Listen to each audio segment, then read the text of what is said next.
제가 생각하는 한국의 행복 지수가 낮은 이유가 무엇이든 빨리빨리 하려는 그 성급함과 또 이제 학생들에게는 하나의 정답만을 맞춰야 한다는 이런 걸 강조하는 주입식 교육이 계속 이루어지고 있어서 같은데 혹시 작가님께서는 우리나라의 교육의 문제점을 덴마크와 비교해서 어떻게 생각하시는지 여쭤보고 싶습니다. 그 빨리빨리 주입식 이런 얘기를 하셨는데 맞는 지적 같고요. 특히 저는 그 자기 주도성이 약한 거 이거라고 보거든요. 자기 주도성. 제가 그 6만 명의 중고등학생을 강연장에서 만났다고 그랬잖아요. 그래서 조사를 해봤어요. 아침에 일어날 때 스스로 일어나는가 아니면 엄마 아빠가 깨워주는가. 둘의 자연고등학교 학생들은 아마 기숙사 생활을 하니까 이제 함께 깨우겠죠. 누군가가 잘 일어날 거는 같은데 일반 가정에 있는 아이들 중에 말이죠. 엄마 아빠가 안 깨워도 자기 스스로 일어나는 우리 중고등학생이 15%밖에 안 되더라고요. 15%. 스스로 뭔가 한다는 것. 내가 스스로 선택을 해본다는 것. 그러려면은 내가 내 인생의 주인이어야 되고 내가 내 수입의 주인이어야 되고 그리고 비판의 자유가 허용이 돼야 되고 권력이 분점돼야 되고 이런 것들이 함께 따라 있어야 되겠죠. 저는 그 덴마크가 덴마크처럼 될 수 있었던 이 역사적 과정을 쭉 보면은 바로 이 자기 주도성이 핵심이지 않았나 이런 생각이 들어요. 자, 예를 든다면 이런 거죠.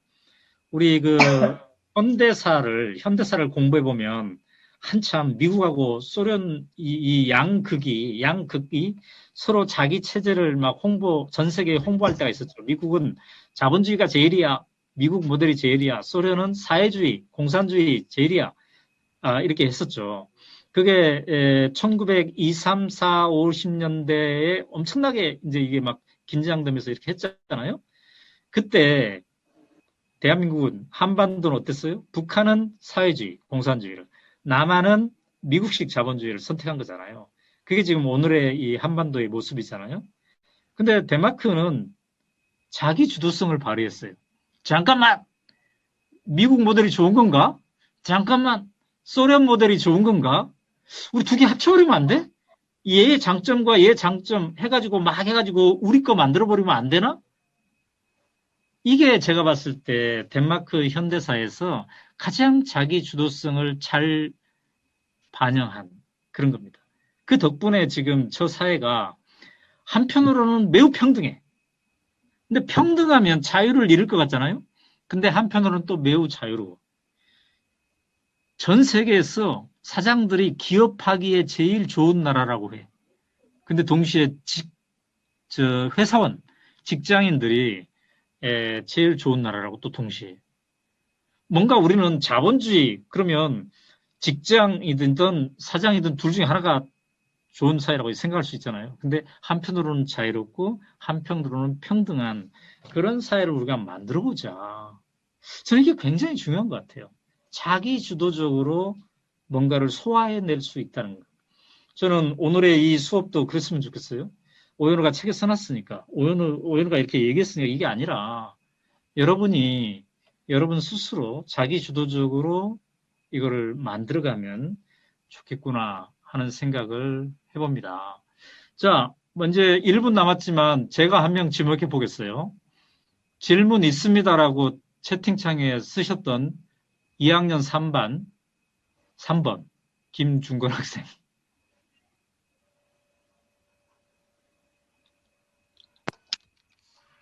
그, 선생님께서 저희가 행복하려면 어떻게 행동해야 되고 그런 것에 대해서 되게 많이 말씀해 주셨는데 그러면 그렇게 행복하게 살아가려고 저희가 할 때 가장 중요한 것을 하나 꼽자면 뭐 생각, 마음, 환경, 협력, 인정 같은 것 중에서 제일 근원적이고 중요한 걸 꼽자면 하나만 꼽자면 뭐가 될까요?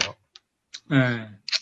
그 아까 딴 친구도 어디 채팅창에 그런 비슷한 질문을 했던데, 아니 당신은 뭐 회사 사장도 하고 행복하지 않나요? 근데 왜 안 행복한 것 같아가지고 왜 덴마크에 갔나요? 막 이런 질문도 있었어요.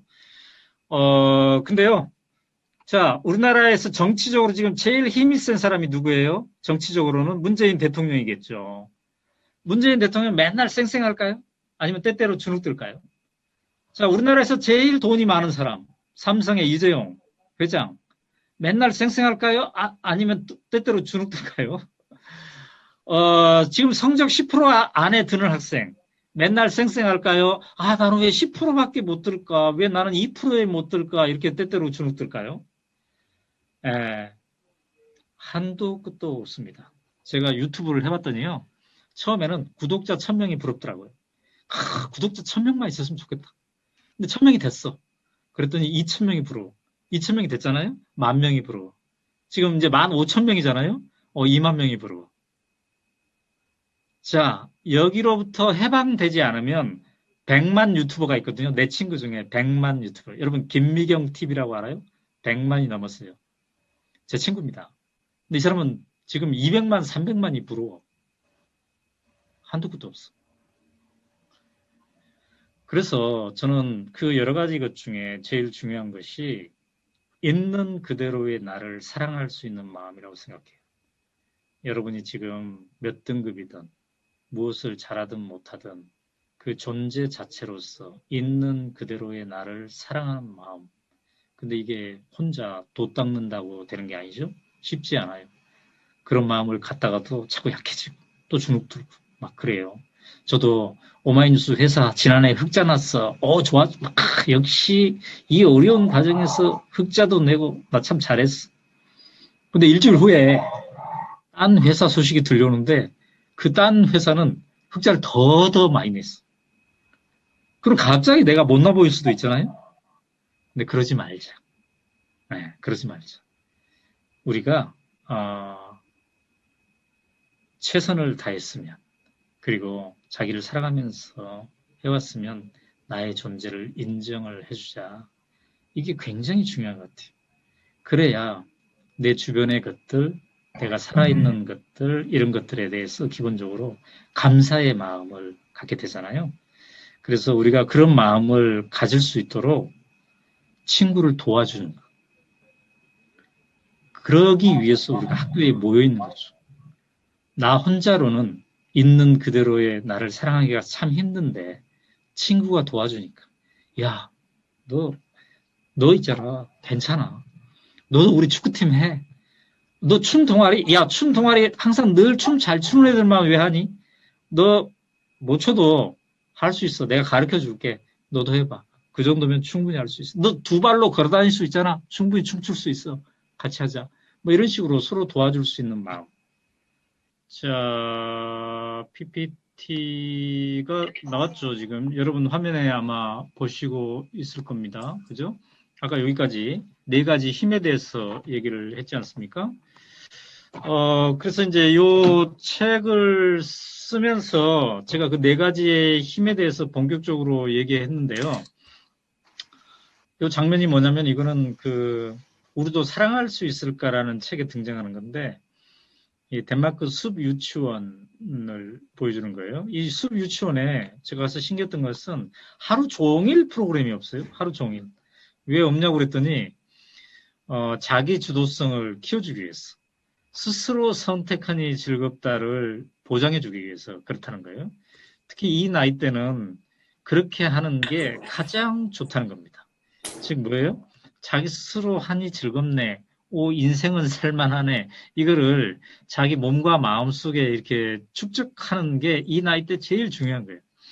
근데 만약에 대한민국의 유치원처럼 막 어릴 때부터 뭐 공부시키고 이거다고 저거다고 해야 될 것들이 너무너무 많고 또 뭐예요? 일제히 함께하는 시간. 자, 지금은 낱말 배우고 지금은 산수 배우고 막 이런 게 있잖아요. 근데 얘네들은 프로그램이 없어.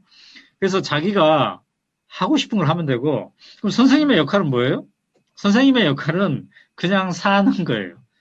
사과 따고 있으면 나도 사과 따볼까?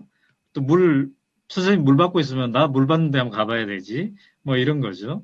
자, 그러니까 저 나이 때부터 그런 식으로 한번 해보는 건데, 근데 여기 지금 세 단어 있는데, 저 나이 때부터 계속 스스로 더불어 즐겁게 이 더불어가 계속 따라다닙니다. 그래서 유치원 선생님들이 가장 많이 쓰는 얘기가 뭐냐면 민주시민이라는 단어예요. 아이들이 민주시민으로 커나갈 수 있는 그 기반을 간직한다. 그게 뭐예요? 스스로도 살지만 더불어 함께 살 수 있는 이런 것들을 한다는 겁니다. 근데 이 스스로와 더불어의 결합 속에서 창의적인 일들이 가능하겠죠. 근데 만약에 이게 없으면은 창의적인 삶, 행복한 삶을 살기가 굉장히 힘들어집니다. 그 대구 초등학생의 일기장에 이렇게 써 있었어요. 저는 제가 살고 있는 게 아닙니다. 우리 엄마가 살고 있습니다. 자, 이런 생활을 하다 보면 스스로 선택하니 즐거운 게 있을 수가 없겠죠. 그래서 제가 이 제 유튜브의 제목이 오연호의 꿈틀린 마을이에요. 여러분 한번 검색해 보면 나올 겁니다. 이 학부모 교육할 때, 또 자녀 교육할 때 제가 늘 강조하는 게 이겁니다. 안아주기와 놓아주기, 이 두 가지를 결합을 시켜야 되겠다. 자기 주도성을 위해서 엄마 아빠가 우리를 안아주기만 할 게 아니라 놓아주기가 필요하다. 놓아주기. 요즘 각 집마다 출산율이 1.0 미만이다 보니까 자식이 하나인 가정이 되게 많아요. 그래서 아이를 소황제로 키웁니다. 거의 황제 대접을 하면서. 그러다 보면 모든 것을 챙겨주기 시작하죠. 자, 그렇게 되면은 자기 스스로 선택할 수 있는 힘, 이게 길러줄 수가 없는 거죠. 그 다음에 모든 것을 이게 챙겨주면은, 고난을 극복해가는 그 근육도 키우기가 굉장히 힘들겠죠. 자, 여러분은 이 우리도 행복할 수 있을까를 어떻게 읽었는지 모르겠으나, 부산의 한 여고생은 독후감에다 이렇게 썼어요. 덴마크 학생은 야생마 같다. 그러나 우리는 앞만 보고 달리하는 경주마다. 야생마와 경주마를 비교했죠. 이 친구가 다음 줄에다 이렇게 써놨어요. 우리 학교 급식에 나오는 소고기는 1등급인데 우리는 왜 이렇게 3등급 이하가 많을까? 즉 뭐예요? 있는 그대로의 나를 사랑하는 마음을 갖지 못하게 하는 사회, 학교, 이거에 대한 비판이겠죠. 자, 우리 이 둘의 자연고등학교 학생들은 이런 얘기를 듣습니까? 안 듣습니까? 대한민국 고등학생이 제 책을 읽고 쓴 독후감이에요. 딱 3년만 죽어 살아라고? 이런 얘기죠. 우리 때부터 이런 얘기가 있었어요. 근데 지금도 이런 얘기가 아마 있나 봐요. 딱 3년간만 죽어 살아라는 얘기는 뭘까요? 삶을 위한 수업이 아니라, 삶을 위한 배움이 아니라 시험을 위한 배움만 드립다 하라는 그런 얘기겠죠. 이 장면이 제가 우리도 행복할 수 있을까를 펴낸 이후에 가장 강연하기 힘들었던 장면입니다. 이게 뭐냐면 고등학교 3학년 아이들을 대상으로 하는 건데 이날이 바로 수능 성적이 발표된 날입니다.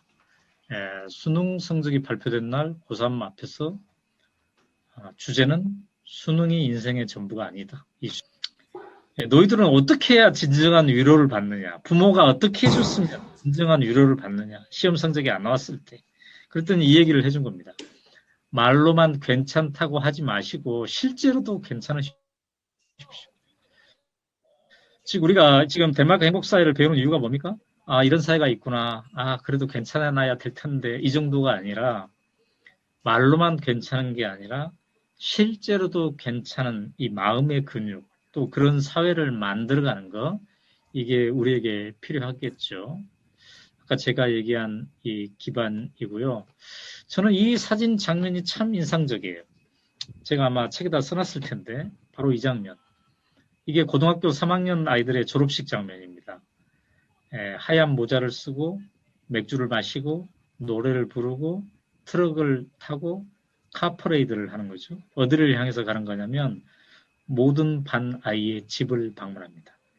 그래서 모든 학생의 집을 다 방문해요. 이 트럭이. 그래서 그 집에 가서 엄마 아빠한테 보고하는 거예요. 우리는 지난 3년 동안 당신 자식 때문에 행복했습니다. 그런데 제일 부러운 것은 뭔가요?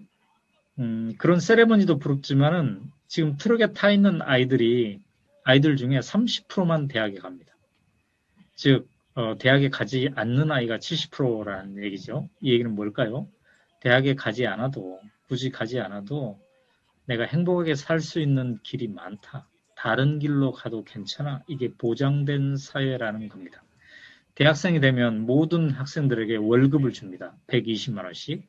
그럼에도 불구하고 나는 대학에 안 가. 내가 하고 싶은 거 할 거야. 이렇게 선택하는 아이들이 70%나 된다는 것. 그리고 그들이 동창회에 나가서 절대 꿀리지 않고 함께 한다는 것. 근데 그런 상태가 곧 뭔가요? 우리도 그게 왜 중요한지 알고 있고 그래서 헌법 10조에도 담아놨습니다. 모든 인간은 인간으로서의 존엄과 가치가 있다. 즉, 자, 여기 졸업한 학생들 반에서 25명이 졸업했어요. 어떤 상태에 있건 대학을 갔든 안 갔든 어디에 취직을 했든 안 했든 축구를 잘했든 못했든 인간으로서의 존엄과 가치가 있다. 그리고 행복하게 살 권리가 있다. 이게 대한민국 헌법 10조입니다. 그래서 제가 오늘 질문하는 거예요. 내 마음속에 승자 10%가 어떻게 될 것인가를 심을 것인가? 헌법 10조를 심을 것인가? 여러분이 두레 자연고등학교 3년간 보내면서 내 마음속에 무엇을 심어 놓을 것인가? 어떤 게 나의 진정한 자산일까? 이걸 한번 생각해 볼 필요가 있습니다. 밑에 거 헌법 10조를 못 심고 위에 거 승자 10%만 심어 놓으면 끊임없이 나중에 사회에 나가서 대학에 가서도 사회에 나와서 계속 저것 때문에 주눅이 됩니다. 근데 나는 성적으로 승자 10%에 들 수도 있고 안 들 수도 있잖아요. 그러나 헌법 10조를 내 마음에 든든하게 심어 놓는다면은 우리가 끊임없이 주눅들다 하더라도 다시 중심으로 돌아와서 나를 있는 그대로의 나를 사랑할 수 있는 사람이 되겠죠.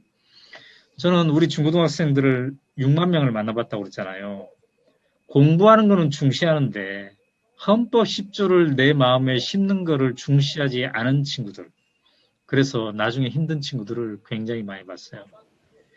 여러분, 공부는 인생도 그렇지만 공부는 5km 달리기가 아닙니다. 공부는 마라톤이에요. 42km 마라톤.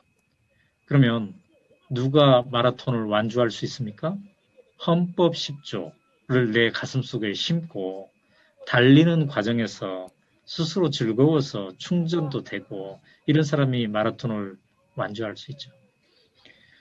마라톤이 마치 5km인 줄 알고 수능만 끝나면 내가 대학만 졸업하면 내 인생은 끝이야, 내 공부는 끝이야 라고 생각한다면 큰 코 다치죠. 수능만 끝나면 그때까지만 내가 꾹 참겠다. 근데 수능 끝나도 계속 공부해야 되거든요, 사실은. 네. 그래서 이 헌법 10조를 내 마음에 심어둡니다. 스스로 왜 공부하는지를 알고 자기 주도성을 길러가는 거. 이게 중고등학교 때 엄청나게 중요한 그런 겁니다. 이건 제 유튜브에서 가져온 건데요. 절대로 행복하려면 이 말을 하지 마세요. 이 말이 뭐예요? 다음 생에는 다시 태어난다면 이런 얘기. 네. 여러분 왜 다음 생까지 기다립니까? 인생은 내내 성장기인데, 그죠? 네. 아까 어떤 친구가 그렇게 써놨어요. 댓글창에, 채팅창에. 저는 지금에야 성장의 기쁨을 느낍니다. 너무 슬퍼요. 절대 슬퍼하지 마세요. 왜요? 인생은 내내 성장기니까. 여러분 지금까지 만약에 잃어버린 시간이 있다면 중학교 때 내가 왜 그랬나 그 3년 동안 잃어버린 시간이라고 생각하죠. 근데 앞으로의 시간이 더 많아요. 인생은 60대에도 70대에도 80대에도 성장기이기 때문에. 그래서 저는 둘의 자연고등학교 학생들이 서로 도와줬으면 좋겠어요. 다음 생에는 다시 태어난다면 이런 표현 안 쓰게 지금 생에 지금 잘하지 않아도 지금 즐길 수 있도록 도와주는 거. 나는 진짜 몸치다. 그래서 춤추는 게 진짜 두렵다. 다음 생에는 춤을 잘 춰보고 싶다. 이게 아니라 춤 잘 추지 않아도 괜찮아. 이거를 우리 문화 속에 만들면 몸치도 춤출 수 있잖아요. 제가 덴마크에 가서 춤 수업을 받았거든요. 춤 수업의 핵심 중에 하나가 뭔 줄 아세요? 본격적인 춤 수업하기 전에 가장 바보스럽게 눈 감고 가장 바보스럽게 저게 동작이야? 저게 춤 동작이야? 저렇게 어설픈 동작이 어떻게 나오지? 그럴 동작을 혼자서 눈 감고 10분 동안 해보는 거. 이런 걸 왜 하는 겁니까? 잘하지 않아도 괜찮아. 이걸 심어주기 위한 거잖아요. 그 다음에 그 옆에 있는 거, 오른쪽에 있는 썸네일, 제 유튜브 썸네일은 뭐냐면, 이 문과생인 제가, 경영학 1도 안 배웠던 제가 창업을 해봤더니 하는 카테고리잖아요. 해봤더니, 내 안에 또 다른 내가 나오더라고요.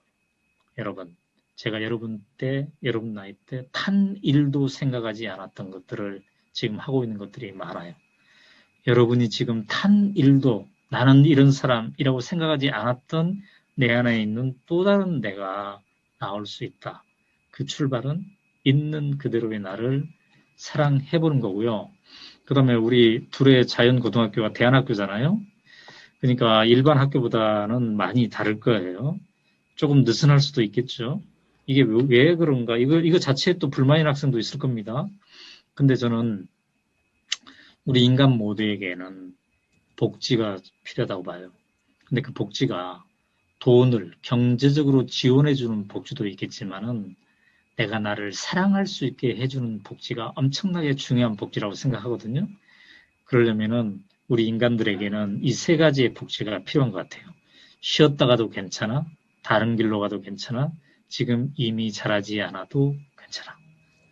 이 복지, 이게 우리 꿈틀리 인생학교의 모토이기도 한데 저는 우리 학생들이 이 세 가지의 모토, 괜찮아를 자기 가슴에 심고 너무 자기를 닥달하지 않았으면 좋겠어요. 예. 자, 그래서 제가 만든 학교가 이 꿈틀리 인생 학교이고요. 이 학교에 졸업한 아이들의 이 꿈틀이라는 단어가 여기서 나왔습니다. 사람이 살아있다는 것은 꿈틀거린다는 것입니다. 우리가 둘의 자연고등학교 3년 동안 여러분 살아있으십시오. 꿈틀거리십시오. 이 두 문장 있죠? 인생은 내내 성장기다. 내 안에 또 다른 내가 있다. 이 두 문장과 함께 꿈틀거리십시오. 자, 근데 아이들만 그래야 되는 게 아니죠. 청소년만 그래야 되는 게 아니죠. 우리 선생님들, 학부모들, 그리고 우리들, 어른들도 마찬가지죠. 그래서 이 선마을 인생학교를 제가 만든 거고, 전남 신안에 있습니다. 우리 둘의 자연고등학교 선생님들도 언제 한번 와보시면 좋을 것 같아요. 이렇게 바닷소리 들어가면서 요가도 하고, 코로나 없을 때는 1년에 한 거의 1000명이 왔어요. 근데 지금은 코로나 때문에 4인 1조로, 제한적이죠. 4인 단위로 지금 와서 2박 3일, 3박 4일 이렇게 하고 있습니다. 자, 저의 오늘의 결론은 이겁니다. 오늘, 지금, 나부터 꿈틀. 아까 제가 그랬죠. 한 사회가 행복 사회가 된다고 해서 자동으로 개인이 다 행복해지는 것은 아니다. 그리고 덴마크가 저렇게 행복 사회가 된 것은 어떤 특별한 정치인, 영웅 한두 명이 한 게 아니다. 아래로부터 위로 절박함을 느꼈던 사람들이 밑에서부터 우리 교실부터 우리 학교부터 바꿨더니 그것이 다른 곳으로 전파돼서 이렇게 된 것이다. 저는 여러 가지의 사회 모델이 있지만 덴마크를 계속 연구하는 이유는 이렇게 아래로부터 위로 사회가 변한 모델, 이것의 소중함. 왜 그렇습니까? 이건 되게 느리게 걸릴 수 있죠. 느릴 수 있어요, 변화가. 그런데 그런 변화가 진정한 변화이더라고요. 이걸 자기 개인에게도 적용할 수 있겠죠. 아, 나는 오연호의 책도 읽고 오연호의 강연도 듣고 그랬는데 왜 이렇게 느리게 실천을 할까? 이렇게 자기를 자책할 수도 있어요. 그러나 한번 천천히 차근차근 밑바닥부터 다지면서 해보면 좋을 것 같습니다. 자, 이게 바로 그 유명한, 요즘 유명하다는 그 유튜브입니다. 여러분이 구독하면 좋을 것 같아요. 저는 여러 가지 교육 유튜버가 있지만 이런 특징이 있어요. 선생님과 제자가 함께 봐도 괜찮은, 엄마와 아빠가 중학생 이상이면 함께 봐도 좋은 그런 사이트를 지금 지향하고 있고요. 여러분들의 그 수업 교재로도 괜찮을 거예요. 5분에서 10분 사이로 이렇게 만들어져 있고, 또 우리도 행복할 수 있을까 책 있죠? 그 책을 영상으로 제가 인터뷰에서 만들어 놓은 것도 있으니까 참고하면 좋을 것 같습니다. 자, 그리고 혹시 오연노 작가랑 그 개인적으로 좀 연락하고 싶다. 이 질문 내가 꼭 하고 싶었는데 못했다 하시는 분이 있으면 요 이메일로 하면 되겠습니다. 그리고 그 책에, 책 날개, 여러분들이 읽은 책 날개에 제 이메일이 있습니다. 그거를 참고하셔서 나중에 이메일로 보내도 되겠습니다. 자, 이제 화면을 중지하겠습니다. 자, 4시까지니까 26분 남았습니다. 여러분들과 함께 일문일답을 하면서 이렇게 하도록 하겠습니다. 자, 사회자님. 네, 아, 혹시 추가로 질문 있으신 분은 채팅방에 질문 있습니다라고 적으시면 제가 한 분씩 하게 하겠습니다.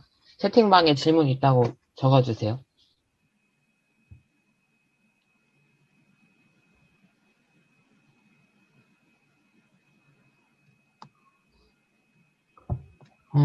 서정민 선배님 질문해 주세요.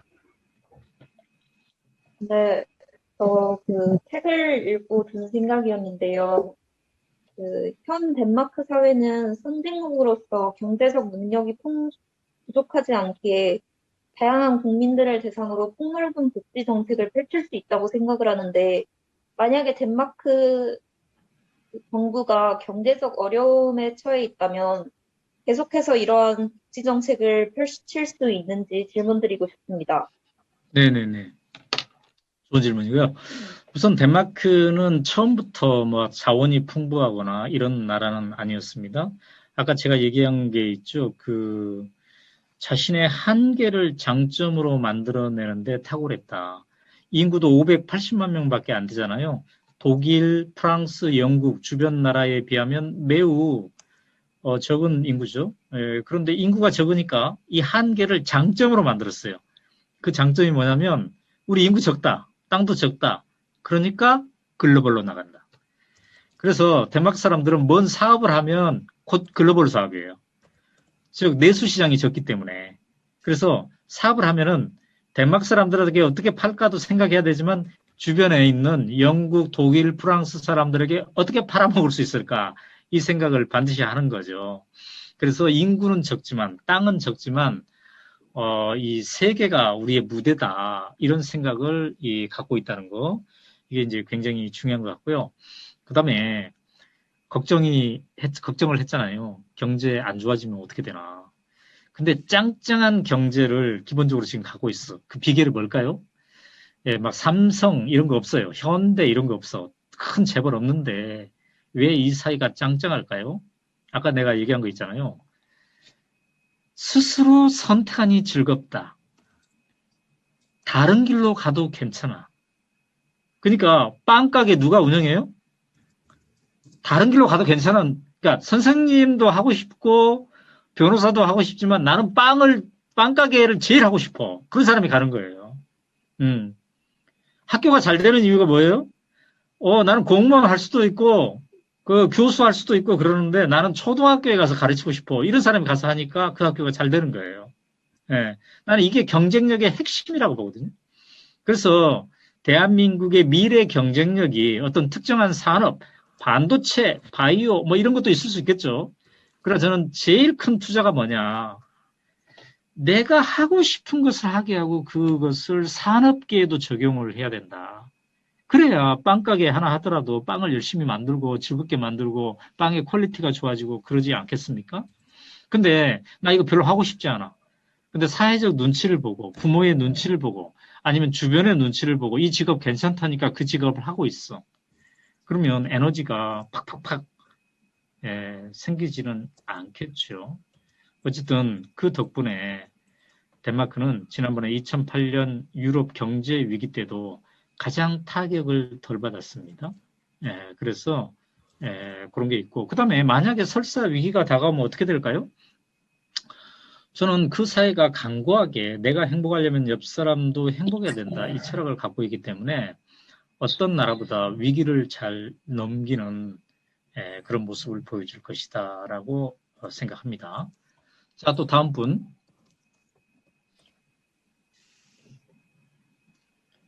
다음 질문 있으신 분.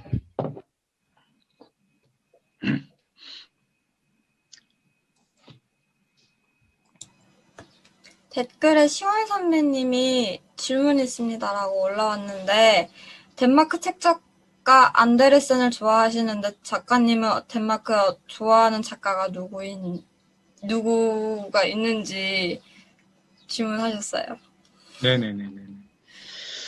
좋은 질문이고요. 그 안데르센의 동시대인인데, 동시대인. 그러니까 안데르센보다 조금 늦게 태어났죠. 그 사람이 바로 그룬투비라는 사람입니다. 그룬투비.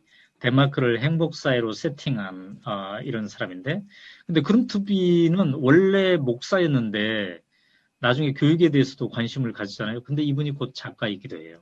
네, 뭐 소설을 썼다거나 이런 건 아닌데 수백 권의 책을 썼어요. 당시에. 근데 당시에 책은 이게 얇잖아요. 그러니까 논문 하나 같은 걸 한 권의 책이라고도 볼 수 있는데, 그 다음에 이 사람은 시인이기도 하고, 그 다음에 작곡가이기도 하고, 이렇습니다. 이분이 총 쓴 책이 한 400권 되고요. 노래만 작곡한 게 한 1000곡 됩니다. 찬송가. 그래서 요즘 덴마크 교회에서 불려지는 노래의 3분의 1이 그룬투비가 만든 것이기도 해요. 그룬투비는 여러 가지로 많은 영역의 삶을 살았는데, 제가 제일 좋아하는 그룬투비의 특성 중에 하나는 뭐냐면, 이성적 사고 있잖아요. 이성적 사고와 감성적 사고, 이거의 절묘한 균형을 맞추는 그에 능했던 사람이에요.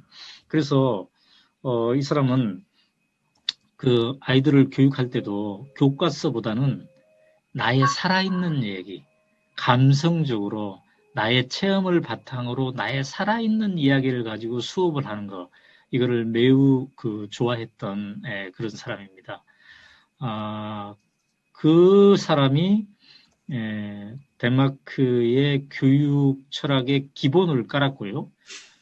그리고 본인이 직접 학교를 만들지는 않았지만 인생학교가 필요하다라고 설파했고, 그 제자들이 인생학교를 만들었고, 그 인생학교가 여러 공립학교에 영향을 주었고, 그렇게 교육을 받고 성장한 사람들이 오늘날 덴마크 사회를 만들었고, 이렇게 되는 거겠죠. 근데 이제 제 자랑 같긴 한데, 영광스럽게 제가 재작년인가요? 덴마크에서 주는 그룬투비 상을 받았습니다. 그래서 비덴마크인으로는 최초로 받았는데, 그게 이제 이런 책을 쓰고 1300회 강연을 하고 그런 학교를 만들고 그런 거에 대한 거였어요. 그래서 제가 나중에는 그룬투비는 그럼 어디서 왔나, 그죠? 우리 성경에 그렇게 써 있죠? 해 아래 새로운 게 없다, 뭐 이렇게 써 있나요? 그러니까 어떤 사람이 등장했다는 것은 누군가 영향을 준 사람이 있었어요. 그게 어디냐면 영국의 리버럴리즘, 프랑스 혁명, 그다음에 북유럽의 신화, 그룬투비의 개인적인 가정환경 등등이 있었겠죠. 그래서 그룬투비에게 영향을 준 사람은 누구인가? 또 그룬투비의 영향을 받아서 그 후에 북유럽의 변화, 아시아의 변화, 미국의 변화, 이런 데의 교육에는 어떤 변화가 되었는가? 또 대한민국에서 교육에 대해서 관심을 가졌던 우리의 그 선배들, 우리의 선배들과의 연관성은 어떻게 돼 있나? 이런 것들에 대해서 제가 나중에 한번 정리를 좀 해보려고 합니다. 네. 또 다음 분. 또 다음 질문하실 분 질문해 주세요.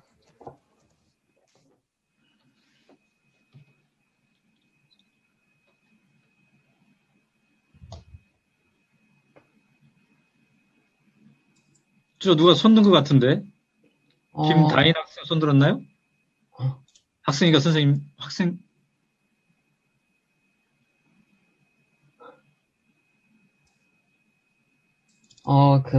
이은영 학생이 질문한다고 합니다. 질문해 주세요. 덴마크가 행복한 나라가 될 수 있었던 것은 정부와 국민 간의 신뢰가 있었기 때문이라고 생각합니다. 이러한 정부와 국민 간의 신뢰를 쌓기 위한 방법은 정부가 세금 사용을 투명하게 공개하면 신뢰가 생길 거라 생각합니다. 그렇지만 이러한 방법이 우리나라에도 통할지 아니면 한국 사회가 행복해지기 위해 신뢰를 쌓을 수 있는 더 좋은 방법이 있는지 질문 드립니다. 그 신뢰는 어느 순간을 가지고 분석하기보다는 그 과정이 중요한 것 같아요. 과정이. 그러니까 만약에 우리 학생들과 담임 선생님과의 신뢰를 그걸 생각한다면 어떤 시험 보는 날 당일에 신뢰가 어떤가 이것도 평가할 수가 있겠지만 반이 처음 구성될 때부터 시험 치르는 그 기간 과정에서의 이 신뢰가 있겠죠. 그죠? 그래서 이게 종합적인 것이다라는 생각이 들고요. 그 신뢰는 어디에서 생길까요? 우리가 이제 민주주의라는 얘기를 하잖아요. 민주시민 이런 얘기도 하는 거고. 그럼 민주주의가 우리 반에서 관철되려면 내가 민주시민이 된다는 것은 무엇일까? 저는 이런 것 같아요. 우리 반의 주인은 선생님이기도 하고 학생들이기도 하고 나도 주인이다. 그러니까 나도 주인이다. 이 자기 주도성을 관철할 수가 있는 것, 그리고 그것을 그 반에서, 그 사회에서 보장을 해주는 것. 그 관계에서 저는 신뢰가 생긴다고 느끼거든요. 그러니까 관계가 일방향적이고 관건은 투명성이다. 그게 아니라 관계 자체부터가 쌍방향적이고 다방향적이어야 된다. 그 과정 자체에서 나도 주인이다. 나도 권력을 분점하고 있다. 이런 생각을 가졌을 때 이 신뢰가 형성이 되는 거죠. 그죠? 아무리 투명성이 유지된다 하더라도 상하 관계라면, 일방적인 관계라면은 그게 길게 갈 수 있는 진정한 신뢰라고 보기가 힘들거든요. 그래서 구성원들이 나도 역할을 하고 있어, 나도 끼어 있어, 이런 것들 있잖아요. 그게 굉장히 중요한 요소인 것 같습니다. 네. 그리고 그거를 이제 교육과 연관시켜서 얘기하면 그 신뢰가 사회에서 어느 날 생기는 건 아닌 것 같아요. 그래서 교실에서 어렸을 때부터 수업하면서 이게 생겨나는 것. 그러니까 사람에 대한 신뢰도, 그죠? 내가 중학교 다녔는데 그 중학교 과정을 보았더니 사람을 신뢰할 수가 있어. 이런 사람 있고, 사람 믿기 참 힘들어. 나 중학교 생활 해봤더니, 친구도 못 믿겠어. 이렇게 생각할 수도 있는 거잖아요. 그러니까 그 과정도 굉장히 중요하구나. 이런 생각을 해봅니다. 네. 그리고 이제 아까 이게 협력과 신뢰가 깊은 연관성이 있는데요. 아까 듣기 훈련이 협력하고 연관이 있다고 그랬잖아요. 듣기 할 때 상대방에 대한 이해, 공감, 이게 굉장히 중요하잖아요. 그래서 신뢰관계를 형성하려면 공감이 형성되는 게 굉장히 중요할 텐데, 그러려면 서로 간의 차이를 드러내놓고 서로 이해하는 과정이 필요하겠죠. 그래서 덴마크에서는 듣기 훈련을 할 때 항상 중요한 게 이거래요. 저 사람이 지금 무엇을 말하고 있나, 이것도 파악하는 걸 중요하지만 왜 저런 말을 하고 있나, 배경을 파악하는 거. 저 사람은 왜 저럴 수밖에 없는 입장인지 그 배경을 파악하는 거, 그걸 노력해 주는 거, 역지사지를 한번 생각해 보는 거, 그걸 굉장히 중요하다고 하는데, 그걸 바탕으로 해서 신뢰가 형성이 되겠죠. 즉 신뢰는 이미 서로 잘할 수 있는, 신뢰를 잘할 수 있는 두 사람 간에 형성되는 것도 있겠지만은 신뢰할 수 없는데 협력의 과정을 거쳐서 오해의 과정도 있었고 차이의 과정도 있었고 그 다음에 이제 그거를 쌓아가는 거, 이게 또 중요하겠죠. 네. 자, 또 48분, 이제 12분 남았네요. 또 질문. 네, 선생님, 저 개인적인 질문을 좀 드려도 될까요, 선생님? 예. 예. 회사도 경영하시고 또 글도 쓰셔야 되고 강의도 나가셔야 되고 하루가 되게 바쁘실 것 같은데 선생님 개인적인 행복 지수는 어느 정도 되시는지 예, 그리고 또 월급날이 되면 또 스트레스 지수도 높아지시잖아요. 예. 그 행복 지수를 높이시기 위해서 혹시 삶 속에서 실천하고 계신 일들이 있으신지 좀 소개해 주시면 우리 아이들에게 도움이 될 것 같습니다. 네네네. 그 오마이뉴스 운영하고 있고, 그 다음에 2개의 학교를 운영하고 있고, 또 이런 강연도 해야 되고, 뭐 그렇습니다. 근데 이제 이게 가능한 이유가, 아까 제가 얘기한 권력 분점을 했기 때문에 가능한 것 같아요. 그러니까 제가 지금 오마이뉴스 대표이지만, 제가 하는 역할이 상당히 지금 최소화되어 있습니다. 이게 그 8년 전부터 그래요. 즉, 덴마크를 만난 이후부터 그렇습니다. 그러니까 50세 이후부터. 50세 이전의 저와 50세 이후의 저는 굉장히 많이 달라졌어요. 행복 교육, 행복 사회에 대한 관심을 갖게 되면서, 저도 완전히 워커홀릭이었는데, 그때에 비하면 지금 상당히 제 스스로 쉴 시간을 많이 만들고 있습니다. 그리고 이제 이 밸런스가 중요한 것 같아요, 밸런스. 저 같은 사람은 그 회사 대표이다 보니까 막 뭔가 앞장서서 해야 될 일이 많습니다. 그 다음에 이렇게 강연도 제가 지금 오늘 가장 말을 많이 하잖아요. 뭔가 막 해야만 되는 앞장에 서서. 그러면 개인적으로 일주일 중에 완전히 뒷장서는, 완전히 침묵하는, 아무것도 안 하고 자발적으로 복종하고 그런 시간도 필요하지 않겠습니까? 저는 이제 그거를 일요일, 주일, 예배 시간, 예배 전후의 시간, 뭐 이런 거를 통해서 이제 소화를 하는 겁니다. 그리고 하루 중에 제 혼자 지내는 시간도 꽤 많아요. 근데 이 모든 것들이 이제 권력의 분점을 통해서 가능한데, 그렇게 해야 내가 행복하지. 그래서 내가 권력의 분점을 해야 돼. 꼭 이랬다기보다는 뭐 어떤 거에 제가 눈을 떠서 그렇게 하고 있냐면요. 각 조직마다 자기 주도성이 중요하다. 그러니까 오마이뉴스가 오연호가 없으면 안 되는 조직이 되면 안 된다. 나 말고 편집국장이 편집국을 스스로 운영해야 되며 다 재정 담당자는 재정을 스스로 움직여야 되고 그 자기 주도성. 그러니까 우리가 시어머니와 며느리 관계가 있잖아요. 처음에 시어머니가 며느리가 김치 담그는 거를 못 믿어하죠. 근데 사사건건 계속 김치 담글 때 지도하고 개입하면 끝까지 며느리는 김치를 못 담그게 됩니다, 스스로. 그러니까, 근데, 시어머니가 볼 때 며느리가 김치 스스로 담그면 단 한 번도 마음에 든 적이 없어. 제가 지금 오마이뉴스 편집에 전혀 개입 안 하잖아요. 근데 이 모바일이 있잖아요, 모바일. 이걸로 매일매일 시시각각 오마이뉴스 봐요. 단 한 번도 내 마음에 든 적이 없어. 그러나 전화 안 하고 꾹 참고 허벅지 꼬집어 가면서 이들 스스로 해야지 뭐 이런 생각을 이제 하게 되는 거예요. 그 다음에 왜 이렇게 변했냐면요. 제가 여러 사람을 기자가 되면서 만나봤더니 기쁨의 크기가 공평하다는 거를 많은 사람들을 통해서 느꼈어요. 아무리 부자도 3끼 이상 먹으면 부작용이 생긴다. 세상에는 불공평한 것도 많지만 공평한 거 되게 많다. 이 기쁨의 크기가 공평해. 그러니까 막 월세 지하방에 살면서 1층 햇볕 드는 1층으로 전세 옮겨봐요. 세상을 얻은 것만큼 기쁘잖아요? 근데 강남의 압구정에 30평 가진 사람이 40평으로 가면 하나도 안 기뻐. 나는 왜 60평 못 가졌나 이 생각만 나고. 지금 삼성 이재용 회장이 기쁠까요?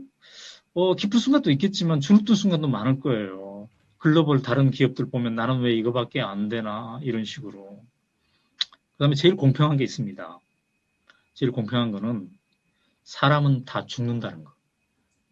모두 죽죠. 전교 1등도 죽고 전교 99등도 죽고 때가 되면 다 죽게 돼 있습니다. 아니 저기 소나무도 죽는데 인간이 안 죽으면 안 되죠. 그래서 매우 공평하다. 공평하다. 그랬을 때 자기가 있는 그대로의 나를 사랑하면서 살 수 있는 그런 마음을 간직하는 게 무엇보다도 중요하겠구나. 이제 그런 생각을 하면서 권력을 분점하고 하고 있는 거고요. 그다음에 또 하나, 스트레스, 월급 줄 때 스트레스 받죠. 제일 스트레스 받는 건 뭐예요? 돈이 없을 때 스트레스 받겠죠. 돈 어떻게 마련하나? 115명 월급 매달 줘야 되는데. 근데 더 스트레스 받는 게 있어요. 이 월급 받아가지고 우리 직원들이 과연 서울에서 집 걱정 안 하고 이게 살 수 있나? 없을 것 같은데 평생 모아봤자. 아씨, 나도 삼성전자처럼 저렇게 막 6천만 원 줘버리고 신입 이러면 좋을 텐데 왜 우리는 저렇게 못 주나? 이런 생각이 날 때 스트레스 받겠죠. 그죠? 근데 제가 덴마크에 가가지고 그런 생각이 들었어요. 엄청난 깨달음인 것 같아요. 내 스트레스를 줄여주는 깨달음이 뭐냐면, 아, 내 잘못만은 아니구나. 나는 왜 돈이 없어가지고, 나는 왜 재벌의 3세가 안 돼가지고, 나는 왜 수완이 없어가지고, 돈을 못 벌어가지고, 우리 직원들 월급 주나. 이게 다 내 탓으로 자책하고, 이러면 스트레스가 되잖아요. 근데 덴마크 봤더니, 내가 만약에 덴마크 가서 사업하고, 내가 만약에 덴마크 가서 100명 직원하고 하면, 나도 스트레스 안 받겠네. 내 탓이 아니네. 이렇게 툴툴 털고, 가는 것도 또 필요하지 않겠나 이런 생각을 해보는 겁니다. 자, 이 얘기를 왜 학생들에게 하냐면요. 우리 학생들, 여러분 탓이 아닙니다. 여러분 때때로 주눅들죠. 또 앞날이 막 걱정되죠. 내가 과연 어떤 길을 가야 될까 걱정되죠. 여러분 탓이 아니에요. 여러분이 만약에 다른 길로 가도 괜찮아가 보장된 덴마크에서 살고 있으면 이렇게 주눅 들겠습니까? 아닙니다. 여러분 개인 특성의 탓이 아니라고요. 나는 왜 성격이 이렇게 소심해서, 나는 왜 이래서 자꾸 자기 탓을 하게 되는데, 나는 왜 진득하게 공부를 안 해가지고 이렇게 자기 탓을 하는데, 아니에요. 세상에는 공부 아니어도 중요한 것들이 너무너무 많아요. 잘못된 것은 공부를 못한 게 잘못된 게 아니라, 한 인간을 평가할 때 하나의 잣대만을 들이대는 것. 공부가 마치 전부인 것처럼 들이대는 것. 이게 문제라는 거죠. 제가 회사를 운영해 보니까 공부 못해도 회사 생활을 엄청나게 잘하는 우리 오마이뉴스 직원 많습니다. 우리 지방대 출신 많고요. 진짜 막 좋은 대학이네, 이른바 좋은 대학이네, 그렇지 않은 사람도 많은데 자기 분야에서 자기 역할을 하는 것들이 엄청나게 많아요. 네. 자, 뭔 얘기하려다 여기까지 왔는지 모르겠으나 어쨌든 그렇습니다. 네. 질문 있어요, 선생님. 저 네? 마지막으로 제가 질문 하나 해도 될까요, 선생님? 네. 선생님, 선생님의 삶에는 신앙이 굉장히 중요하신 것 같아요. 아까도 주일 예배를 전후로 해서 많은 것을 얻으신다고 하셨는데 학생들에게 신앙에 대해서 한 말씀 해주셨으면 좋겠습니다. 저희 학교가 기독교 학교거든요. 네. 근데 기독교 학교니까 성경에 여러 말씀들이 있잖아요. 그죠? 성경에 여러 말씀들이 있는데 목사님들이 주로 뭔 얘기 하시나요? 뭐 여러 말씀이 있으나 가장 중요한 것은 너를 사랑하듯이 네 이웃도 사랑해라 그렇게 막 얘기하고 그러지 않나요? 맞아요. 여러 가지 중에 제일이 사랑이다 이런 얘기 막 성경에 써 있지 않나요? 자, 그래서 저는 우리 기독교 학교인 만큼 그걸 어떻게 실천할 것인가. 그 다음에 뭐 야고보서인가 어딘가에 그런 말 많이 써 있죠? 그 믿음이 아니죠. 뭡니까? 행함이 없는 믿음은 꽝이다. 아무것도 아니다. 즉, 그거를 우리 수업에다 대비한 뭐예요? 실천이 없는 배움. 이거는 무익하다. 그래서, 우리 그룬투이 목사님이 했던 얘기가 그거잖아요. 하나님을 사랑하고, 너의 조국을 사랑하고, 내 이웃을 사랑하고, 땅을 사랑하고, 그 다음에 너 자신을 사랑해라. 이런 거잖아요. 저는 제일 즐거운 시간, 가족적으로 즐거운 시간이 오전 10시, 장소는 우리 교회 앞에 빵집입니다. 왜냐하면 11시부터 이제 예배가 있으니까 1시간 전에 가가지고 우리 4 식구가 함께 빵을 먹는 거예요. 커피 마시면서. 그래서 이제 우리 아이들은 컸어요, 지금. 20대 중후반인데, 4 식구가 지난 일주일 동안 있었던 이러저러한 시시콜콜한 것을 같이 나누면서 이제 예배를 보러 가기 위한 워밍업을 하는 건데요. 그때 우리 인간은 늘 충전하지 않으면 방전되기 쉬운 존재잖아요. 근데 인간은 또 인간인지라 내 개인이 나를 충전하는데 한계가 있을 수 있어요.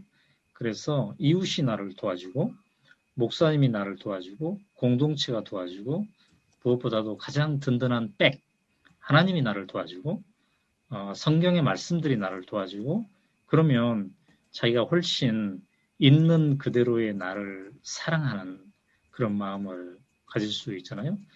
아니 우리가 하나님의 형상대로 만들어진 사람이라고 이렇게 얘기되는 사람인데 어찌 우리가 우리를 자기가 자기를 비하할 수가 있겠습니까?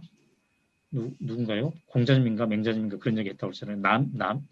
딴 사람이 했나? 남이 나를 비하한 이후에 다른 사람이 나를 비하할 수 있다. 그렇잖아요. 그러니까 있는 그대로의 나를 사랑해주는 마음. 이거를 더불어 함께 이 공동체 속에서 하면 좋고요. 저는 둘의 자연 고등학교가 이 기독교 학교이고 또 교회 공동체도 있고 그러는데 우리가 공동체 하는 이유가 있는 것 같아요. 왜 우리가 공동체에 투자를 해야 될까? 있는 그대로의 나를 사랑하는 힘, 협력의 기쁨 이런 것들을 개인이 하기에는 너무 부족하다는 거죠. 더불어 함께 할 때 이게 매우 좋아져요. 우리 아들이 초등학교 때 그렇게 밝고 명랑했는데 고등학생이 되면서 중학생이 되면서 표정이 어두워졌는데 이거를 다시 극복하게 해준 게 바로 교회 공동체, 학교 공동체 이런 거예요. 야, 너 초등학교 때 진짜 밝고 명랑했는데 끊임없이 에너지를 해주고 축구할 때 축구 못해도 함께 끼워주고 이런 공동체가 있기 때문에 다시 밝아질 수가 있었던 거죠. 저는 우리 둘의 고등학교도 하나의 그런 공동체라고 보고 거기에서 나를 사랑하고 이웃을 사랑하고 그다음에 무엇보다도 인생이 살만하네. 나는 지금 결정된 게 아니라 내 이후에 어떤 내 인생이 나에게 펼쳐질까? 설레임을 가지고 둘의 고등학교 생활을 하는 학생이 됐으면 좋겠습니다. 네, 4시가 됐네요. 사회자 학생. 네, 좋은 답변 감사드립니다. 그러면 이제 각 학년별로 1반, 2반, 3반, 4반 소그룹으로 이동하여 소감을 나누고 한 15분 뒤에 다시 모여서 그 반 대표가 한 명이 발표하는 시간을 갖도록 하겠습니다. 그 전에 오연호 선생님과 마지막 인사를 나눌까요, 우리? 아하. 네네. 자, 여러분, 함께 해주셔서 감사하고요. 저도 꼭 한번 가보고 싶었는데, 캠퍼스. 네, 오세요, 선생님. 네, 나중에 한번 가서, 우리 선생님들이랑 학생들이랑 만날 수 있으면 좋겠습니다. 그리고, 이메일, 질문 있는 학생, 오늘 미처 못한 학생들 많을 텐데, 이메일 보내주시고, 그 다음에 저를 계속 만나려면은 유튜브, 오연호의 꿈틀이 마을 구독해주세요. 자, 또 봅시다. 감사합니다. 감사합니다. 감사합니다. 감사합니다.